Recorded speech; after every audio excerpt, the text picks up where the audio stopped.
Good morning, everyone. Welcome to your Rangers Review morning briefing for Thursday, the 15th of May. I had to think there, use my brain. I'm Derek Clark. I'm joined this morning by Chris Jack. How goes it, Chris? Not too bad. Another busy night at Ibrox, but thankfully a successful one to round off what has been a thoroughly unsuccessful and an enjoyable season. Yes, absolutely. It certainly was. A few farewells being said last night at Ibrox. I don't envisage we'll see a few of those players in a Rangers jersey at Ibrox again, but we'll get stuck into that shortly. Quick word for our podcast sponsors. As ever, S1 Jobs. If you're looking to hand in your transfer request, head over to S1 Jobs. Upload your CV today. There are thousands of jobs across Glasgow, Edinburgh, and the surrounding areas. You were there last night, Chris, of course. Rangers coming from behind, as they've often done this season, to win the match. 3 goals, a double from Cerny Raskin as he notched goal number 50 in Rangers colours, and a brilliant strike from Nico Raskin, finishing off a neat move. Pretty routine in the end. Dundee United set up to spoil. They got their noses in front, a goal that we've seen so often. Rangers just lacking physicality from a set piece. But they responded well, you've got to say, and went on and won the game. What were your main takeaways from last night, Chris? 1-0 against a United side who, as you say, were there to try and frustrate Rangers and try and get the Ibrox crowd against them. At 1-0, I feared the worst slightly. We've seen worse teams than last night.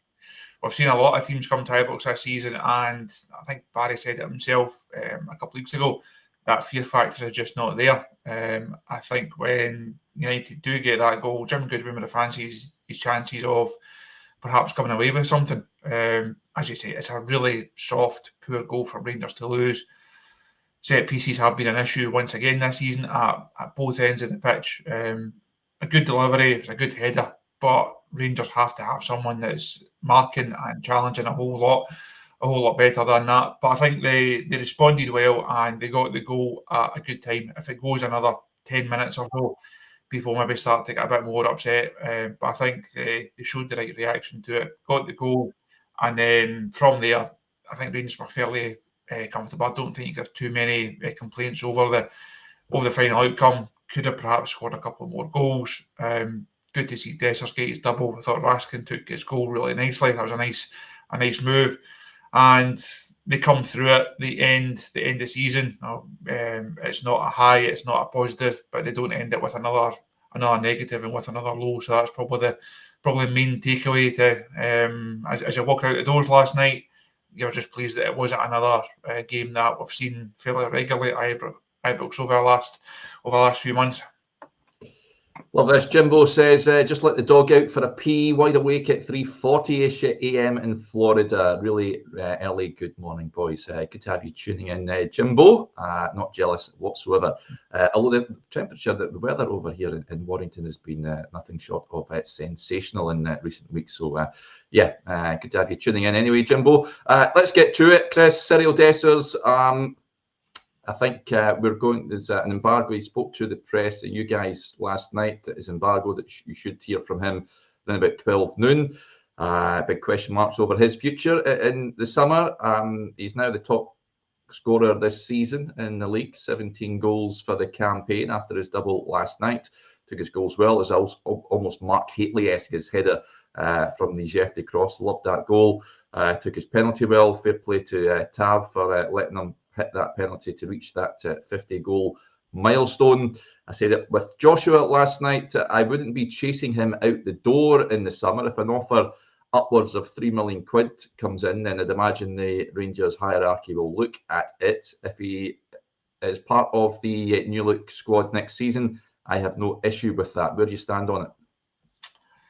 How many times have we spoke about Cerny Raskin over his career? Quite a lot. That interview that's out at 12, you can read the full Q&A on the site, and also the video is on the channel as well. He spoke interestingly about James Tavernier and his role as captain, and about his own future, his own motivations, and own determination to be here next season. I think he spoke about that after one of the games a couple of weeks ago, about his desire to be part of a successful Rangers side.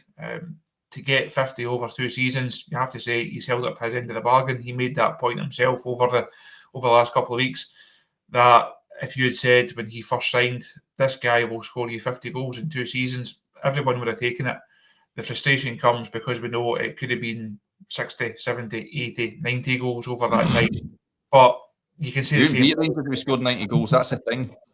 That's it. No striker is going to have that. Is going to have that conversion rate. So, like you, I wouldn't be chasing her out the door. I wouldn't take anything that just comes on the table to say just get rid of him. I do think he does have a value though, at his age, at his contract status, at his experience. He's going to have a value, and it will be up to the new manager and the new structure. Do they believe that that transfer fee and that those wages could be put to better use in the squad? Could you go and get an improvement on Cyril Dessers for the same money? If you do, then you sell him. If you believe that that alternative is not out there, and that whatever Cyril's taking home every week, his value for money, whatever his residual value is in the transfer market, you're as well holding on to him, then you keep him.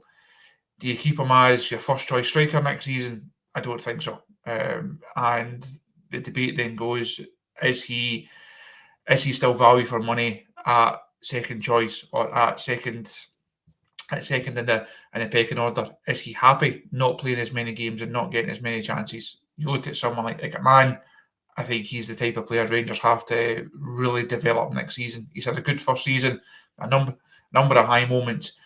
He's going to get better. His value is going to increase by playing more games of football. He needs to play as regularly as possible next season. That would come at the detriment of Cyril Dessers. As the comment says there, it's hard to see where his value is going to increase. He scored goals in the Europa League. He's got 50 in 2 seasons for a big club like Rangers. His value is only going to go one way. And it comes down to, what do you think his value is, and can those funds be used better? I'm probably still sitting on the fence on whether he stays or whether he goes. I think it's probably more likely that he goes. But like you, if he's still here, he's a great big guy to have on the press conference rota. I'll give him that. He's a great guy to have round about a squad. And you do. I know everyone wants huge changes over the course of the summer. Of course, this squad needs rebuilt. It needs a lot of work done to it. You do still need a bit of continuity. You do need guys that have proven themselves to a degree at the club, in Scottish football and European football. You can't go and rip out 25 players and bring in 25. There's going to be some guys that it will remain, like John Suter, like Diomande, like Jefty, Tavernier perhaps. Someone like Cyril Dessers could have a big role to play on and off the park, but for me, it can't be as first choice. Thank you to Ross for noticing that I wasn't plugged into my correct mic this morning. So thank you for that, Ross. And I'm now plugged in and now wide awake and on it, but a bit of a subdued start from me, pretty much like Rangers this season. But there you go. It's plain sailing from here on in. On Dessers, an interesting point as well. David says, would you rather take the money or keep Dessers as a second option next year? I think 50 goals can't be ignored. It can't be ignored. That's the thing. I mean, he's always available. He's got you those goals. I would be reluctant to let him go unless it is a decent offer, as I say. Certainly Rangers have got value for money, I think, from him. And he should be deemed as a successful signing, even though he's been largely frustrating during his time at the club. I don't think Rangers have had a striker quite like him that divides so much opinion. But he can certainly point towards his goal record, big goals as well in matches, if he does move on. And he can get a decent move, I reckon. I had Johnny on a couple of weeks ago. He said he wouldn't be surprised if clubs in the MLS come sniffing about again, which would be a decent move. But they would have to pay up. I don't want Rangers selling him for for less than what he is valued at. Again, it depends on who comes in. If it's Davide Ancelotti or whoever, they might not fancy him and they might want to move him on. But you can't argue with 50 goals over 2 seasons. Rangers have said it before Dessers arrived. I think when Cholak came, we sort of got there. That's how I was reluctant at getting rid of him at the time, Chris, because I was saying Rangers have been crying out for a guy that hits 20 plus goals a season. You get one, then you move them on. That's the big sort of dilemma for me. You move Dessers on, who's going to hit that number of goals? Danilo, I'd imagine, will he stay? Will he go? The new manager might fancy giving him a shot. Iggerman, you touched on there. I agree with you. I think he needs games, but he's still a relative baby. Can you hang your hat on him scoring 20 plus goals? I'm not sure. These guys cost a fair whack. They do, and if you're going to sell Cyril Dessers, your first priority is to replace his goals. So if he's got 50 over 2 seasons, you need to find someone that will score 50 over the next 2 seasons. Otherwise, what's the point? The squad has to be improved. You can't sell Dessers that scores a certain number of goals and then bring in a guy that's only going to get you 30, because 30 is not going to be enough. You have to replace those goals first and foremost, and then you have to find goals from other areas of the side. That's been an issue once again over this season. You don't have centre halves that are chipping around with a couple because the Rangers are not threatening enough at set pieces. They don't really have a goal-scoring midfielder outside of Cerny. Nothing has come from the wide areas at all. Now, Cerny's contribution has been so valuable over the course of the season, and that's why he's been such an important player for Rangers. If he'd only scored half the number of goals he had done, it would still have been a fairly decent return, but it would have left Rangers in a real issue because no one else in those areas of the park is able to contribute. So that's what I don't think the Dessers situation is as clear-cut as he definitely stays or definitely goes. So it all depends on, do Rangers think they can do better?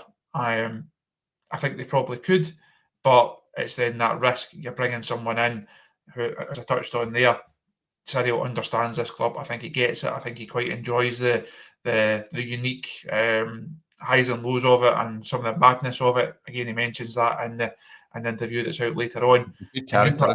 He has a good character, and you mentioned there his reliability.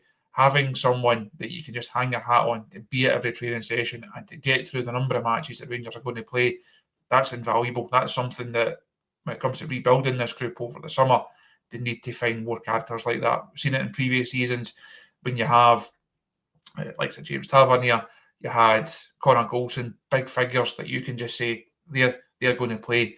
There's not been that that presence in this squad. You need half a dozen guys like that are just stalwarts that you can start every single week and that have that mentality.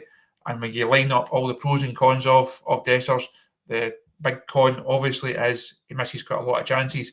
But there's a lot of things on the other side of the debate. There are a lot of pros there to Cyril Dessers, and that's why I don't think it's as simple as saying he definitely goes. There's every chance that he does, every chance that the club want to go in a different direction, every chance a manager doesn't fancy him. If he does to move on, I think he could look back and say, well, I held up my end of the bargain. I was asked to come in and score goals, and I did that. Yep, Nicky just on Danilo. Nicky says Danilo can't hit 25 games, never mind 25 goals. Yeah, I wouldn't be hanging my hat on him for next season. A new manager might get, a new head coach even might get a tune out of him. But again, never get much game time last night. Barry going with his sort of tried and tested guys that he's went with ever since he took over from Philip Clement. I'm glad you mentioned Cerny there, Chris, because I wanted to touch on that. Paul with the point, Cerny going or staying?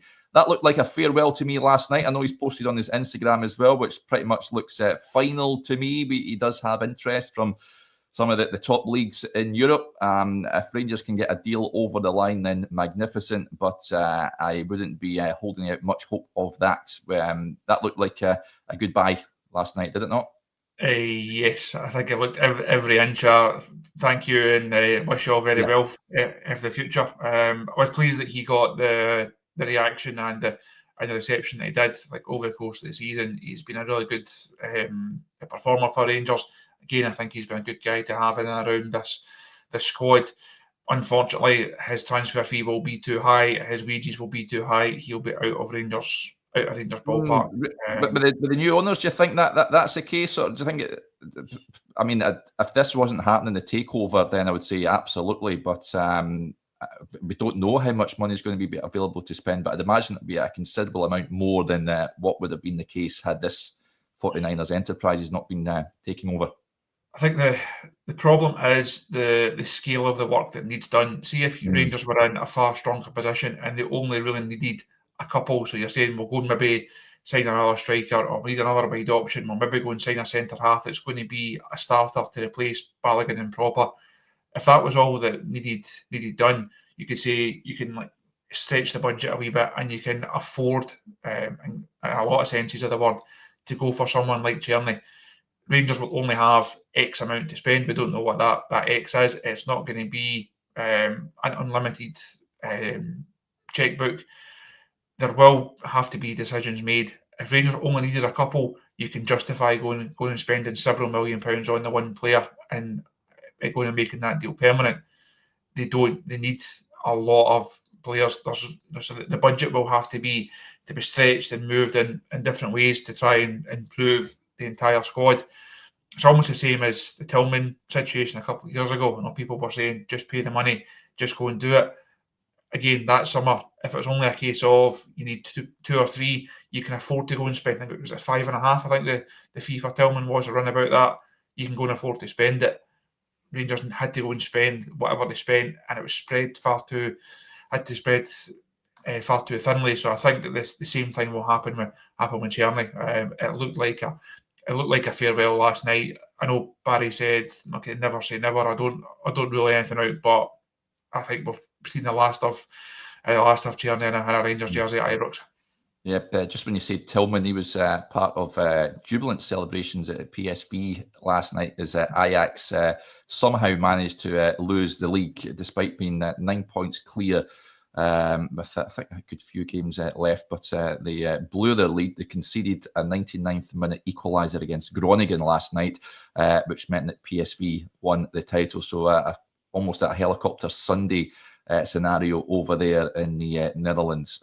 So Ajax, a massive collapse from them. So Tillman celebrating an Eredivisie title. Be interesting to see if he stays there next season as well. Bring him home is what I say. I like Tillman. But there's a lot of comments as well saying that Abdallah Sima, I know there was a report earlier in the week suggesting that Olympiacos are keen on signing him. Brighton said to be open to selling him in the summertime. He's never really had an opportunity at the Seagulls, but he's not going to get a look in there. Been on loan at Brest this season, Abdallah. I would not be opposed to that, Chris. I'm not too sure how realistic that would be, but if you had to choose Cerny or Sima, who would you be opting for if you could bring one back? I'm just waiting for the comments to come in and say both. I've seen this debate quite a few times on social media over the last few weeks of, can you just imagine a front three of Cerny, Seaman and Agaman? It would certainly be an exciting front three. It would certainly be an attack-minded front three. It's a type of front three that could potentially go in and help you challenge for a bit of silverware. That's a difficult one, actually. I think, there we go. I think Sima, just because he's younger and probably has more improvement. I think if you're going to spend that kind of money on a wide player, I think it's Sima, because there is more improvement. I think there's more to come from him. That's not to say that Cerny has done and that he's over the hill. Far from it. I think he's in a stage of his career where he's still got a lot to offer. Be interesting to see what the future holds for him. I know Villarreal were linked earlier on in the season. A number of other European clubs have kind of kept an eye on him over the course of this year. His performances in the Europa League will certainly have attracted some suitors as well. So if he's not wanted where he is, I'm sure he won't be short of offers. I think the Rangers have been good for him. Rangers, I think, were good for Abdallah Sima last year, just like they were good for Malik Tillman the season before that. They've found a bit of a habit of signing these loan guys who can come in, make a real impact, and I think it gives them a chance to kind of kickstart their career a wee bit. So I think those three moves have worked out well for all three individuals. They worked out well to an extent for for Rangers, but of course Rangers then don't get the long-term benefit of them, unfortunately. Yep. Thanks to you for correcting me on the Eredivisie. There is still one game left. PSV are a point ahead of Ajax. They play Sparta Rotterdam at the weekend. If they win that, beat better Ajax's result, then they do go and win the Eredivisie title. So thanks to Jeep for that. We do like a bit of comedy in the morning, chuckling away there because Craig Williams with a bit of blue for the dads, just with regards to Brest and Seema's lone club there. But we'll move on from there. Interesting point as well. That Dessers goal, Andrew with the point says, great cross by Jefty for Dessers' goal last night. We need to see more of this from him. Thought he was good last night, Chris. That's something we haven't seen often enough from Jefty, those sort of deliveries from wide areas. We've seen it at the start of the season, didn't we? And then it sort of dried up from him, but it was almost Barisic-esque. That's what we need to see more from this lad. I wrote that in my instant analysis piece that was on the site last night. I think that would be one of the main questions that people would have asked on that goal. Where has that cross been all season? And even the Dessers header, he gets up really well, directs it. It's a really great header. You can think back to the one that he missed the other day there. He's nodding it wide from like 4 or 5 yards out. It's a really good finish, but it's made by the cross, and it's just frustrating that we've not seen more of that from Jefty. It's good to know that he's still got that in his locker. Certainly something for him to work on. I know he's come in for a bit of stick and a bit of criticism of late. Some of it justified, some of it a wee bit over the top. I think he has been asked to do an awful lot this season. This would have been looked at a campaign for him to come in, bed himself into a new club, new country, new culture. He's had to go and play a lot of football. He's been asked to go and play in some difficult circumstances, managerial changes, or a squad and a team that's not at its best. It can't have been easy for him to come in and handle his first season. I think overall he can be quite pleased with it on the whole.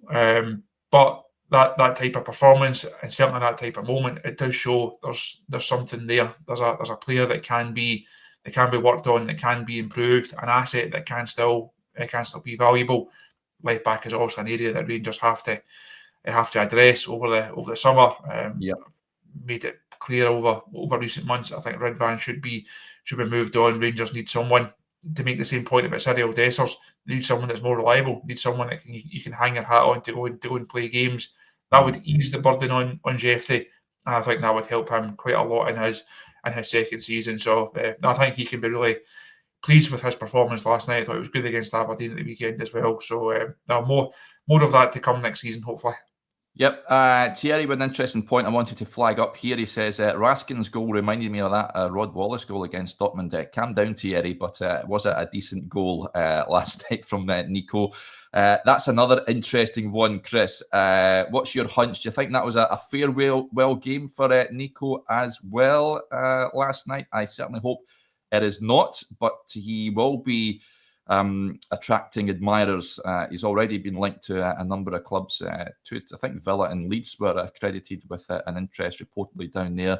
I hope that Rangers can keep hold of this lad because he has been a real standout in what has been a disappointing campaign. He has been. I think, especially under Barry Ferguson, I think we've really seen him move through the gears and added a couple of goals to his game of late as well. And that's always going to attract suitors if you can do the dirty side of it, if you like, but you can have that influence in the final third as well. That makes you also a far more complete and well-rounded midfield player, and I think Nico has really come on this season. Had some difficult moments, also with injury right at the start, but I think the way that he has come through, he's, as Craig says there, I'm just going to mention the captain point. He's shown a real leadership. Even the games that he's not had the armband, I think he's become a real leader on the pitch. And he's someone in an ideal world. You go and build the side round about him. You say he's got that slot. He's going to be a regular starter. You put the right players round about him. You've got the makings of a really accomplished midfield. Issue is the contract situation. Rangers can't afford. They can't afford to let him leave for nothing. If he wants to sign, great. If he doesn't, then a decision has to be made of what's the value and where does he where does he move to? And that's one of the biggest decisions that Kevin Thelwell and the new regime and the manager, whoever that may be, that's one of their big calls over the course of the next few weeks. What happens with Nico? If you sell him, you need to maximise your value, and you need to go and find someone that can replace him. If he's going to sign a new contract, what a boost that is for everyone heading into the season. So I think Josh has got a piece in the pipeline on Raskin that'll be out at the start of next week, looking at his rise and his situation. So people can keep an eye out for that, and maybe give a bit of insight into what the future potentially holds for Nico. Yeah, I want to see this lad lifting silverware in a Rangers jersey. I hope he sticks around. He's been brilliant. I think Barry's been good for him as well since coming in. He's someone that, obviously played at the top level as that sort of midfield enforcer, and like you say, he's adding goals to his game, as Barry did as well. So, I think he's been very good for Raskin. It's incredible, really. If you go back some of the videos we used to record when Nico was in and out of the team, and was saying we would just move him on, Rangers. I think you could find videos of us saying lines like that, but the turnaround in him has been nothing short of remarkable. So long may it continue. Before there's a few other points we'll touch on before we wrap things up for the day. Jake and a few others mentioning Tav never had the best of games last night. Another guy that's coming to a crossroads perhaps in his career. When we were on last night, I didn't, when we were rhyming off the players that could be saying goodbye last night, I never mentioned Tab because he does have a year left on his deal. I would be surprised if there's a queue of clubs looking to prize him away. I may be wrong, but and I don't think Rangers are going to pay him up and just get rid of him in the summer. So I can see him sticking around for another season. So Tav, like Dessers maybe in the same boat. I don't think he's someone that Rangers should be playing as often as they have done this season. I think I've said it before, they need two new fullbacks for me, but I keep him as a squad option. Chris, where do you stand on Tav? Problem with having him as a squad option is similar to Dessers, similar to Jack Butland. Can you have someone of that profile, of that standing, of that wage packet? Can you have them as a squad option? Can you have Jack Butland as your number 2 goalkeeper? Does it make any sense? Can you have your captain over the last 10 years or so? Can he suddenly become a guy that's just been dipped in and out, and you go and sign someone that's better than him? I don't know. That's now speaking about big calls for the new manager. That's arguably an even bigger one than the Raskin situation. If it's a new era and it's been pitched as a new era and a new way forward and a fresh start, I think people will say that has to be the end of James Tavernier. Can it truly be a new era going forward for this team? Yeah, I get that. If the captain that has been here through so many lows, yes, there's been some great highs. I think that becomes a harder sell for people. I think the majority of the fans will look for, if this really is a line in the sand or a clean slate, then Tav has to go. That may seem harsh on him. He may be ultimately end up being like a casualty of circumstances. But it'll be really interesting to see how they play that. I don't know if he can be phased out. You almost have to say, sorry, James, but it's the end of the road here. We're going in a different direction. This is the start of something new and something fresh, and we can't have you as part of that. Flip side, obviously, as I mentioned earlier on, you can't get rid of everybody. You do need a bit of continuity there. You do need people that know the club, that know the league, that know the squad here. And every time the players speak about James Tavernier, they always speak about him in terms of the leadership it shows, the help that it gives them in a dressing room. He's perhaps not the most vocal of captains on the pitch. I think people expect him to see him ranting and raving and shouting at referees, and that's not his style. I think he does do that. I don't think that's as big an issue as people make out. But it's just that thing of, is this a new era, or is it a hybrid almost? And that really relates to Tav more than any other member of this squad. Yes, there's a point as well I wanted to well, let's see here, where was it? There was a point on Butland. When we were on last night, when the teams were announced, Chris, perhaps a little bit of a surprise to see Butland in that starting 11. It looked more like maybe a token gesture from Barry, even though he did say it was always in his mind to bring him back. And he said that Liam Kelly has been complaining of a back issue in recent weeks. Thought he did pretty well last night. Made a save early on, Jack, solid save. And did nothing that was untoward. No chance with the goal. He moves on in the summer, yeah?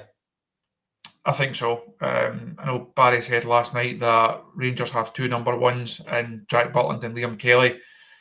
I think a lot of people would argue that they don't have any number ones between those two. I think Liam has come in and he's been a steady pair of hands. He's done what he's been asked to do. Is Liam Kelly the guy that you have between the sticks for this new era, for this rebuild? I don't think he's your Rangers number one. And as we touched on before the game last night, it feels like a long way back for Jack Butland. People had real high hopes for him when he first came in. Those first few months, you thought this is the guy that's going to be the Rangers goalkeeper for as long as we can hold on to him. He's only the Rangers goalkeeper until someone comes in and takes him off their hands now, I think. It feels a long way back for Jack, which is a shame because, again, you speak about character and guys that have been good to deal with, guys that have big presence within the squad. He gets it, he understands it. Performances have just not been there, and I think if he was on that team sheet at the start of next season, again there would be a lot of disgruntled bears amongst the fan base. Yeah. Now Barry speaking after the game, he touched on Cerny that we've spoke about. Cyril Dessers saying he gets unfair criticism. He also spoke about nice touch, the fans singing his name at the end of the game. This is what you had to say with regards to that. Fans singing your name at the end. Barry, what does that mean? It means a lot because it's a club that I've been at since I was 7, 8 year old, and yep, I'm not scared to say it was a bit emotional. But look, since I've come in, I've gave it everything. I've given it everything that I had. I said in my first interview I was going to be me. I'm going to try and kid MD on. I have been me. So, yep, really enjoyed it. It was good to get that reception, but we've still got one game to go on Saturday against Hibs at Easter Road, so we need all focus needs to go on that now. There you go. I thought it was a nice touch last night, Chris, and saying that he's just been me since taking over the role. So yeah, Saturday will be his final game in charge of Rangers. I can see we spoke about team selection. We touched on it again last night when I was on with Joshua. Many, including me, wanted to see more young players getting an opportunity. But it's clear Barry obviously just wants to get these games, win these games as well, which, I mean, it's his prerogative. Of course, he's a man at the helm. He wants to win football matches. Do you think we'll see many changes on Saturday, or pretty much the same as what we've seen in recent weeks? I think it'll be pretty much same as. I don't see him suddenly throwing a handful of kids and Oscar Cortez into it. I think he'll want to win the game. He'll want to go out on a high. He will know that's going to be his last 90 minutes as Rangers manager. And I was pleased that he got that reception last night. Also, Ibrox not exactly full, not exactly at its best, but the fans that were still there at the whistle, was pleased that he got that song and he got that reception when he went around the pitch. He's come into the club at a really difficult time. It was almost in a no-win situation. There was no silverware up for grabs, obviously. Outside of the Europa League, it was going to take something remarkable for that to come to pass. He can leave with the memories of that night in Fenerbahce, where he got it spot on. The players deserve a lot of credit. Barry and his staff deserve huge credit for the way they approached that game. That was a real masterclass from him on that stage. A great night at Ibrox, obviously, to qualify in those circumstances.